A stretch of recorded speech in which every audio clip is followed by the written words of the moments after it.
In this lecture, we will continue our discussion on linked lists. If we wanted to execute the print list or find methods, we would start at the first node in our linked list. And then we would just traverse the list by following all the next nodes. So if it's not at the first link, or it's not the first node, then we'll go on to the next node because we have that next variable that tells us where to go.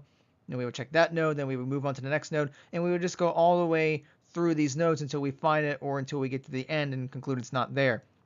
Now that's if we're finding it. Print list does the same thing. We just traverse all the nodes in there. Now clearly both of these will take linear time just like arrays because we have to traverse through the entire list in the worst case scenario. Now the find kth operation is not as efficient compared to arrays, and this is because we can no longer directly access any element in the list. We can't just say I want to look at position 5 and just directly look at it. So we can't directly access an element in constant time anymore. What we would have to do is start at the very beginning of our list and traverse until we get to the kth item. So if we go back to our 5 example, we would have to go to the 5th node in our list in order to see what that is. But with linked lists, we cannot directly access any particular node in constant time. We have to traverse to find it. And what this means is if we run the find kth method for some I, it's going to take O of I time, where I can be n in the worst case. So we just say that this is an O of n time operation. One of the benefits, though, to using a linked list is things like the remove method are actually faster than in the arrays, because all we have to do here is we can just use one next reference change. We just need to change one next reference variable in order to remove a node in our list. So what we would do is we would have our previous node point to the current node's next node. So if I'm at some node and I want to remove it from the list, I don't have to actually unallocate the memory just yet. What we would do is we would take the previous node and have it point to the current node's next node. So let me show you an example here. So let's say we want to delete A1 from this list. So what we would do is we would look at the previous node. So we would look at A0 and have its next link point to A2. So that's where we get this arrow right here. So we have this arrow that points to A2, and notice that we do not have A0 pointing to A1 anymore. Now I put dashes there to show that it was pointing there. So here, A1 still exists, but the problem is, well, the problem for A1, I should say, is that there is no way to access this node. If we were to traverse through the list, we would go to A0, we would skip A1 and go to A2. So there's no way we can access A1 anymore. There is nothing that's pointing to it.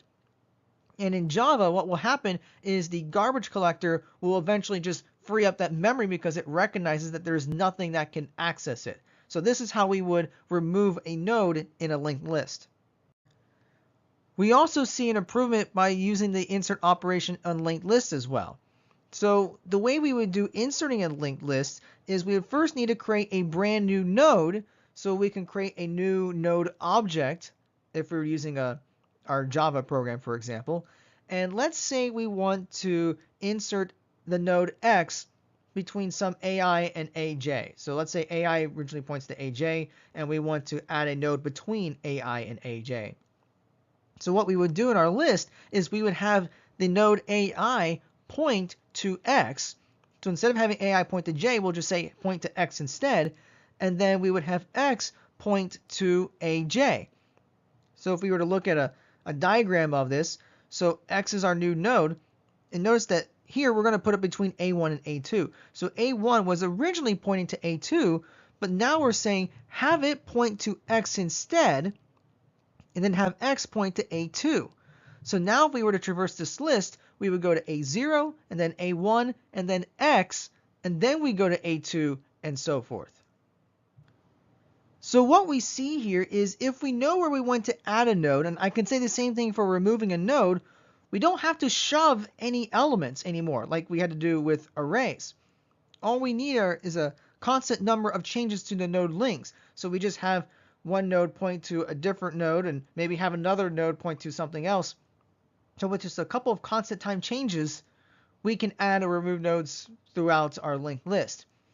Now, let's say we want to add a node to the front of the list, or even removing a node from the front of the list.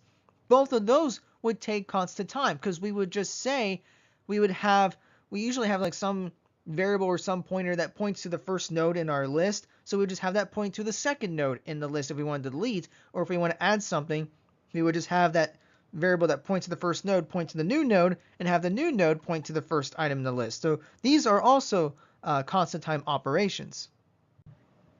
What about inserting at the end? Well, we got to be very careful because if we don't know exactly where the end of the list is, we're going to have to traverse the entire list before we can add it. So that's going to take linear time. If we do it correctly, this can be a constant time operation, but we have to have a link to the end of the list.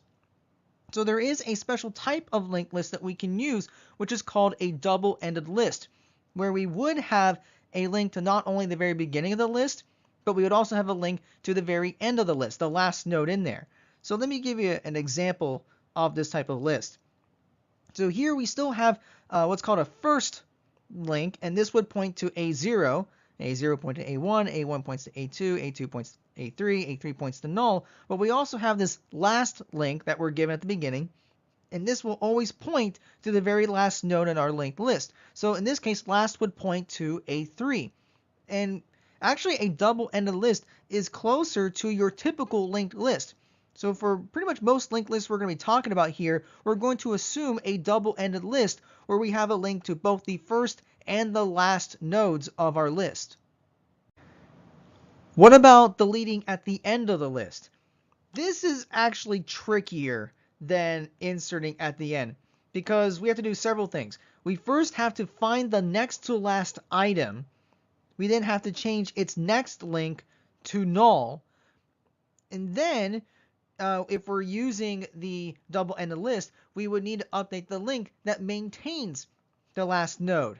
And the problem here is we don't really have anything useful to help us with all this in a traditional linked list because we're going to have to traverse the list to figure out what is the next to last node in this list.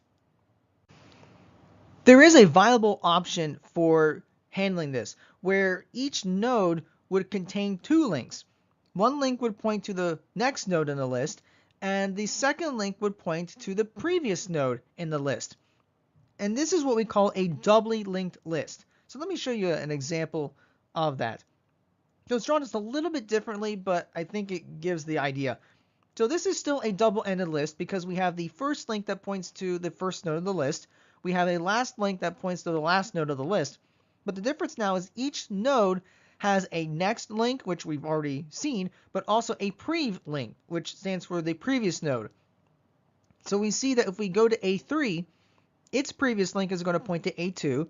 A2's previous link is going to point to A1, and the previous of A1 is going to point to A0, and the previous of A0 is going to point to null because that's the very beginning of the list. So how do we go about deleting the end node? Well, we would use the last link to see that we would be going to A3. We can then use the previous link to go to A2. So then from A2, we can change the next link there to point to null. And then we would change the last link to point to A2 instead of A3. So here we can use a doubly linked list to take care of deleting at the end pretty efficiently.